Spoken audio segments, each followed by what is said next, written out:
Bonjour à toutes, bonjour à tous. Bonjour. Ravi de vous retrouver. Alors j'ai un peu le trac parce que c'est ma première vraie conf à Blend, malgré le fait que je parle beaucoup normalement. On est ravi de vous avoir pour un thème qui est un peu bizarre, on vous l'accorde, et pas sûr que vous repartiez avec beaucoup plus d'infos que ceux avec quoi vous êtes arrivés. Par contre, c'est un thème avec Benjamin qui a commencé un peu par une discussion entre nous, un peu houleuse, parce que en fait je l'ai traité de vieux, un peu de crouton du web, faut le dire. Ouais. Ce à quoi tu m'as rétorqué. Petit jeune, petit con aussi. Mais avec des vieux trucs aussi, parce que Neupape, plutôt un artifice du monde ancien. Exactement. Et qu'on aime tous les deux, donc effectivement on s'est rejoints sur cette tenue vestimentaire, mais pas que. Allez, pour rapidement se présenter, parce que lui, vous le connaissez, vous l'avez souvent vu au Blend et par ailleurs. Moi, je m'appelle Benjamin Baudet, je suis le patron d'une agence digitale qui s'appelle C2IS, que j'ai cofondée il y a maintenant 13 ans. Et je suis dans le digital depuis 1996. Donc effectivement, hier, j'ai entendu dans une conf qu'il y a 10 ans, c'était l'Antiquité. Donc moi, je date de la préhistoire. Et c'est un peu comme ça qu'est partie notre discussion sur ce fameux nœud papillon, autour duquel on a beaucoup digressé. Et c'est un peu ce qu'on va faire avec vous sur les 11 prochaines minutes qu'on va avoir. Donc si on part de l'élément central de notre présentation, qui est le nœud papillon, on se rend compte que ce qui nous a rapprochés sur ce thème, c'est qu'on se demande finalement qui est le dinosaure de qui quand on parle du web. Finalement, quand on regarde un petit peu le nœud papillon, on peut se dire dans le web qu'on en met un peu à toutes les sauces. Alors un papillon pas concret, pas comme celui qu'on a autour de notre cou, mais de l'habillage en fait. C'est une question d'habillage de l'ancien par rapport à ce qu'on essaye de montrer comme une innovation. Très régulièrement, on se retrouve confronté à des choses soi-disant neuves. Et très régulièrement, on se dit, mais non, ça c'est du déjà vu. Et on vous montrera quelques exemples concrets de choses qui nous paraissent très à la mode et très tendance actuellement, mais qui finalement sont issues de temps où c'est même plus la préhistoire dont on pourra parler, mais même de la création moléculaire à ce stade-là. Dans nos discussions, c'est tout de suite trouver la question de qui est le dinosaure de qui, et que en fait, on est toujours, même quand on est en train d'innover, le dinosaure de quelqu'un bientôt. Et quand on regarde un petit peu la forme qu'on peut retrouver dans même le nœud papillon, la forme qu'il a est assez intéressante. Oui, c'est parce que c'est une forme où on part effectivement d'une certaine forme de convergence vers un point où tout le monde s'accorde, et puis après ça repart dans la divergence. Et vous verrez que l'univers du digital et toutes les évolutions qu'on a connues depuis 15 ans, on va dire, où c'est devenu un outil grand public, eh bien, portent ce sens. Et c'est ce qui nous a intéressé dans l'effet nœud papillon, c'est de se dire comment est-ce qu'effectivement aujourd'hui, dans notre quotidien, on arrive, nous, à s'en servir, à expliquer à nos équipes qu'il faut s'en servir. Je vous l'ai dit tout à l'heure, j'ai une agence de 35 personnes.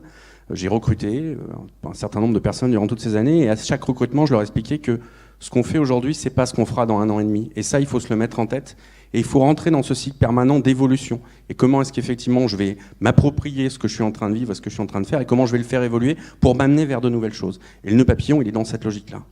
Alors ce qui est intéressant aussi de constater dans cette forme de nœud papillon, c'est que bien souvent on a une forme de myopie, un peu des œillères, et on ne voit pas forcément ce qu'il y a avant ou ce qu'il y a après. Alors on se projette beaucoup dans des conférences comme l'ANWAMIX sur les tendances de demain, celles qui sont en train d'arriver, et on en oublie parfois de regarder dans le rétroviseur. Et ce qui est intéressant quand on essaye d'intellectualiser un peu cette réflexion-là, c'est que c'est des choses, je ne sais pas si vous êtes féru d'économie, mais c'est les cycles économiques du cycle Kondratiev. En fait, si on fait le parallèle entre ça et ça, on voit bien la sinusoïdale qui se retrouve sur une forme finalement de cyclicité mise bout à bout, mais pour lequel on a finalement assez peu de mémoire.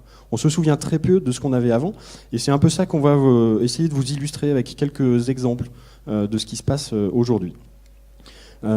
Juste pour rappeler aussi, parce que je vois que l'âge moyen dans la salle n'est pas celui de Benjamin, donc tu fais monter l'âge moyen. Désolé de te le dire. Il y a eu pas mal d'études qui ont été faites, en gros, alors, surtout aux US, pour demander quel est le meilleur moment pour lancer sa start-up, pour innover, pour créer. Et tout le monde s'accorde à peu près à dire que c'est entre 25 et 35 ans qu'il faut se lancer. Et en fait, ça aussi, c'est une forme de prisme et de myopie qui fait qu'on a tendance à accorder assez peu de crédit à ce que des vieux vont pouvoir raconter, alors des vieux à notre échelle, des gens qui ont connu le web d'avant, avec d'autres modes de programmation, d'autres designs, et on a tendance un peu à perdre cette historique-là. Et c'est ce qu'on va retrouver en fait si on prend un peu de recul dans pas mal de choses, avec cette image qui est de dire voilà, moi je suis nouveau, je m'en fous un peu de ce qui s'est passé auparavant, et je vais plutôt essayer de me projeter vers l'avant, pas regarder ce qui s'est passé derrière, et de construire quelque chose de nouveau, sans forcément capitaliser sur ce qu'on a pu apprendre, sur ce que d'autres ont pu apprendre. Alors je vous conseille, si vous ne l'avez pas encore vu, un super documentaire de Kirby Ferguson, que vous trouverez, cherchez Everything is a Remix. Donc c'est une personne à New York qui réalise des films et qui fait beaucoup de documentaires, et qui s'est penché avec son point de départ qui était de dire en musique, il y a un élément qui est central depuis les années 80 sur notamment la musique hip-hop, qui est le sampling. Donc l'idée de prendre un sample et de le reproduire. Et donc il part de ça en disant qu'en fait, toutes les innovations musicales sont parties de bouts de musique qui existaient déjà auparavant. Et donc de sa thèse qui est de dire, en fait, il n'y a pas d'innovation, tout est un remix. Et ensuite, il décline ça sur plein d'autres sujets. Il le décline notamment en disant que le web n'a pas inventé d'interface, que les interfaces existaient auparavant. C'est ce qu'on appelle le skeuomorphisme. Vous pouvez aller voir encore une fois sur Google, vous allez trouver plein d'exemples de ça. L'idée, c'est quoi? C'est que quand vous avez un iPhone et que vous déloquez votre iPhone en faisant ce geste, c'est un geste qui existait déjà dans les locker rooms ou sur les petites tirettes pour ouvrir des portes. Que quand vous trouvez votre bibliothèque avec des livres ou des CD, en fait c'est un geste que vous faisiez déjà dans la vraie vie. Pourquoi est-ce qu'il y a du bois derrière certaines applications, une texture de bois? C'est parce que ça rappelle votre bureau. L'agenda ressemblait au départ énormément à un agenda papier. Donc l'idée c'est de dire, même quand on parle de digital, en fait on s'est basé sur des choses physiques qui existaient dans le monde réel. Et en fait, on regarde dans nos processus de création, alors on parle au sein d'agences, mais on peut parler aussi d'autres structures, d'édition, voire de création d'objets. On se rend compte aujourd'hui que dans l'univers du digital, on parle plus d'une notion de copie que de création pure. C'est-à-dire on a fait une phase d'observation d'un certain nombre d'éléments, et c'est cette phase d'observation qui va nous permettre effectivement de copier un élément, de le transformer à notre propre sauce, ou avec le bénéfice d'évolution technologique, d'usage, d'interface, du nombre de personnes que l'on a en face de nous, et de pouvoir le combiner avec d'autres éléments pour en faire un produit neuf. Et après, si la communication elle est efficace, on va même le vendre comme une révolution. Alors pour ceux qui sont un peu férus aussi de cinéma, vous aurez remarqué que derrière l'image, c'est Star Wars.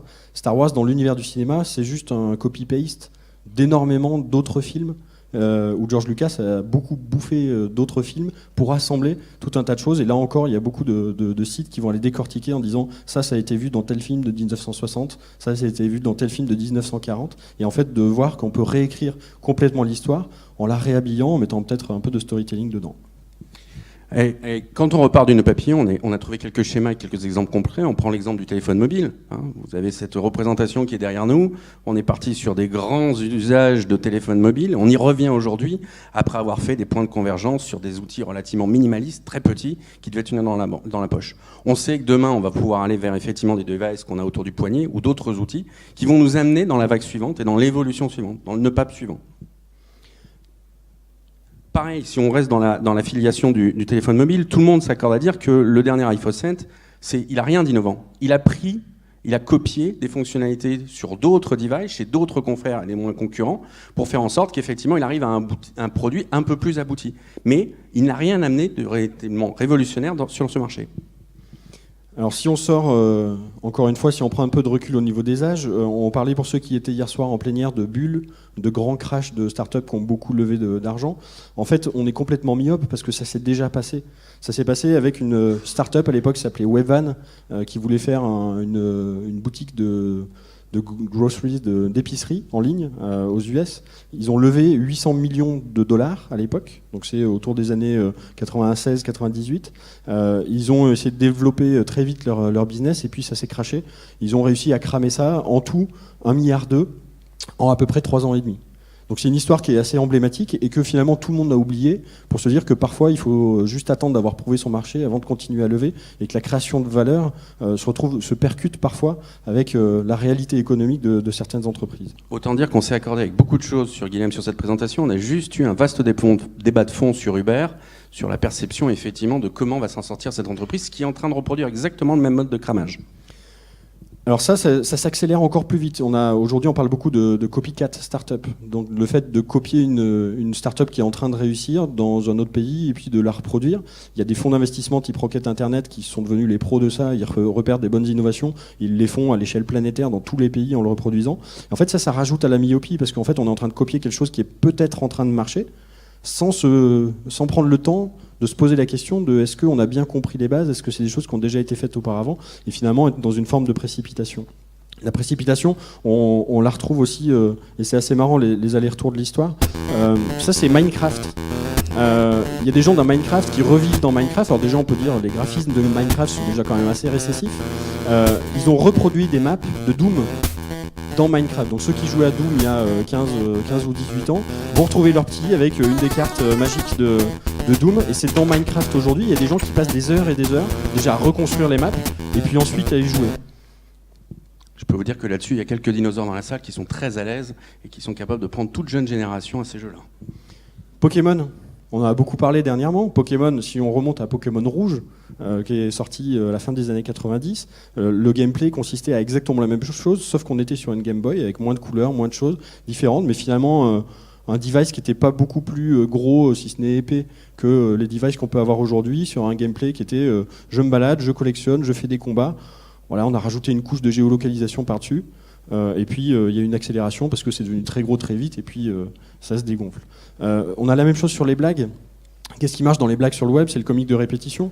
Et forcément, on se retrouve à copier, paster, reproduire des choses qui continuent de nous faire marrer et qui ont une approche culturelle qui est assez intéressante, mais parfois aussi en oubliant, en étant un peu myope sur d'où viennent ces blagues. Le design, c'est exactement la même chose. Moi, quand j'ai commencé à faire des sites web, il y avait un gros truc, c'était le emboss and bevel. C'est-à-dire on faisait des sortes de, on essayait de mettre de la 3D et puis ça s'est passé de mode. On avait fait du flat design. Aujourd'hui, on a rajouté sur le flat design du long shadow, donc on a mis des ombres sur un truc qui était flat. Quand même. Donc là aussi, on a une forme de cycle et ça se retrouve sur la simplicité de départ parce que les machines n'étaient pas capables d'offrir du design. Sur des sites qui étaient blanc, bleu et noir à l'époque, où qu'on a beaucoup complexifié. Aujourd'hui, de quoi est-ce qu'on parle? Il faut payer le monde pour avoir une lecture zen. Il faut dégrader l'expérience et la vider de pas mal d'éléments. Medium, qui est devenu un des pivots du marché au niveau design, il y a beaucoup de sites qui aujourd'hui se basent là-dessus, sont en train de partir là-dessus. Et puis il y a la vie du GIF, il faut du GIF, il ne faut pas du GIF, puis il refaut du GIF. Donc on sent bien qu'il y a là aussi toute une forme d'évolution. Les technos, c'est pareil. Il y a un conférencier cité le fait que durant cette conférence, quelque part en France, quelqu'un avait sans doute créé le nouveau framework qui allait tout révolutionner. En fait, on voit bien qu'ils ont tous les mêmes origines, le même sens, et qu'au final, ça crée une diversité d'offres, mais qui n'est fondamentalement pas révolutionnaire. Autre annonce que je peux vous faire aujourd'hui, qui est dans le même sens, vous voyez le site d'Apple en 1999, magnifique site internet, tout statique. Je peux vous garantir que d'ici 2 à 3 ans, nos sites vont redevenir des sites statiques, out le CMS. Pourquoi? Parce qu'on se rend compte que la majorité des utilisateurs ne s'en servent pas. On vient de faire 2 très grosses refontes dans l'univers du tourisme. C'était des projets qu'on avait déjà portés il y a 5 ans. On s'est amusé à regarder l'évolution de ce contenu. 83% du contenu était déjà présent dans notre mise en ligne il y a 5 ans. Il n'y a que 17% du contenu qui a évolué, qui était essentiellement lié aux offres produits. Tout ça, avec l'avènement de la data, de la DMP, des outils de ce type-là, va mettre à mal le schéma du CMS. Les chatbots, il y a le speaker qui a parlé des chatbots dans cette salle-là hier, mais la première chose qu'il a dite, c'est que ça date de 1966, le premier chatbot. Aujourd'hui, tout le monde voit ça comme une grande évolution dans l'humanisation de la relation, dans la mise en relation, parce qu'avec l'intelligence artificielle, on peut vraiment apporter une forme de dialogue. C'est vrai, mais ça existait déjà. Et surtout, si on reprend tout ce qu'on disait tout à l'heure sur la forme du papillon, là, on est sur un modèle de convergence pour dire il faut absolument un chatbot. Et puis, on va partir sur la divergence des usages entre ceux qui vont vouloir faire du commerce, ceux qui vont vouloir faire juste du conversationnel, et puis ceux qui vont développer de nouveaux services. Je vous parie que demain, le moteur de recherche full text sur beaucoup de sites internet sera remplacé par un chatbot. Tout ça pour dire qu'effectivement, on est dans un modèle où l'évolution est intéressante quand on prend le temps de veiller, de regarder ce qui s'est fait par le passé et d'améliorer ses idées. Et de voir à quel moment un alignement de planète revient pour faire en sorte que ce que l'on est en capacité de produire ou de proposer à nos clients, à nos utilisateurs, à nos entrepreneurs, soit de la même manière. On s'est quand même posé une question avec Guilhem qui était de dire, est-ce qu'il n'y a pas un moment où ce cycle peut être brisé et par quoi ? Alors on avait plein de sujets, les sujets sociétals, des sujets extrêmement complexes. On en a juste ressorti un qui est relativement important, qui est le brevet. C'est quelque chose de tout bête, mais sur ce schéma-là, les entreprises qui sont citées détiennent à elles seules 90% des brevets dans la technique et dans l'automobile.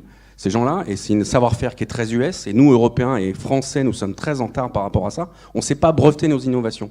Quand on disait tout à l'heure que l'art du copycat était relativement efficace, oui, sauf si vous avez un brevet en face. Et quand vous voyez aujourd'hui le nombre de dépôts qui sont faits autour de ça, à un moment ou à un autre, dans notre modèle économique, effectivement, on va pouvoir copier ou améliorer une techno, mais on va se reconfronter à des avocats qui vont venir nous taper à la porte en disant « il y a un brevet ». Ça, j'attire votre attention pour ceux qui sont porteurs de projets ou qui sont en train de travailler sur un certain nombre de sujets. N'hésitez pas, vous aussi, à déposer des brevets. Il est temps que la France s'y mette. Alors, 2 key takeaways, comme on dit en anglais. La première chose, et puis je laisserai Benjamin faire sa conclusion, c'est que hier on m'a posé une question, on m'a dit est-ce que Blend c'est fait pour think out of the box? Ce à quoi j'ai répondu en fait non, parce que les boîtes, il y en aura toujours plein de différentes, et ce qui est surtout important, et c'est un message qu'on va vous faire passer, c'est intéressant d'aller regarder dans les boîtes des autres, et notamment dans les boîtes à souvenirs. Et on a des gens qui sont passés par des moments qui sont peut-être pas les mêmes qu'aujourd'hui, qui semblent un peu datés dans ce qu'ils ont, mais qui pour autant peuvent apporter beaucoup dans la compréhension du monde qu'on peut avoir d'aujourd'hui et de celui de demain. Allez, pour terminer, parce qu'il a laissé la parole aux vieux, ça c'est sympa. Un Shadok, ça pompe beaucoup, donc ça c'est relativement important. Et puis la bonne nouvelle, c'est qu'on est tous fous, parce que comme le disait Albert Einstein, la folie c'est de faire toujours la même chose et de s'attendre à un résultat différent. Merci à tous.